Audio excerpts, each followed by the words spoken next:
The San Antonio Spurs got a backup center in the opening hours of free agency. So the Spurs on Monday, an hour and a half into free agency, they agreed to a deal with free agent center Luke Kornet, 7'2" big man from the Boston Celtics. Kornet and the Spurs agreed to a deal for $41 million for 4 years, according to Shams Charania of ESPN. According to Michael Scotto of Hoops Hype, the deal does have a team option in the fourth year of the deal. Now, getting Kornet for $10 million per season was what I kind of projected in an article I wrote over the weekend. That was kind of in his market, anywhere from like $3 million to about $13 million was Kornet's market. And so we don't know the exact numbers of the deal yet. I do think that it could start as low as $9.5 million in year one of the deal, but we won't get those full contract details until Kornet signs his contract, which cannot happen until after the July 6th moratorium is lifted at noon Eastern time. What role will Kornet bring to the Spurs? Well, like I said to start, he's going to have the backup center role. He's going to bring two things that the Spurs really needed this past season, which was rim defense, rim help protection whenever Wemby takes a break and rests,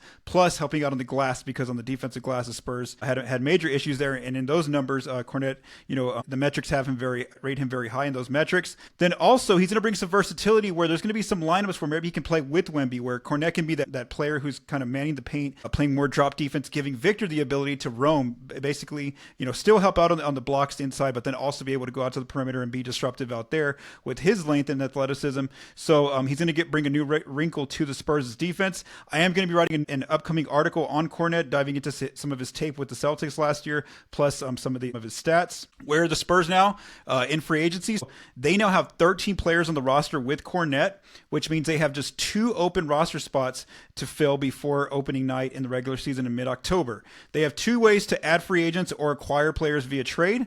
They still have about $4.6 million left of the non-tax mid-level exception, and they have the full $5.1 million biannual exception to either, again, sign free agents or acquire players. A player that they've been linked to over the weekend was Gershon Yabusele. He is still out there as I'm recording this video at 10:30 p.m. Mountain Time. Philly, there's been reported that Philly is not going to bring him back. There's also reporting though that Denver and Milwaukee might, try to add him, and they do have more resources to be able to add him. So again, Yabusele's still out there, so we'll see if they add him. If not, there's also some wing shooters out there who could be in that range of like $4.6 million to $5 million. Some names just out there are Garrison Matthews of the Hawks, Tim Hardaway Jr. of the Pistons, Duncan Robinson still hasn't signed a deal of the Heat, and then I know he's an undersized guard, but he's a lights out shooter, and that's Trey Mann of the Charlotte Hornets. So again, that's just a quick recap of day one of free agency for the San Antonio Spurs, where they got big man Luke Kornet to join the team.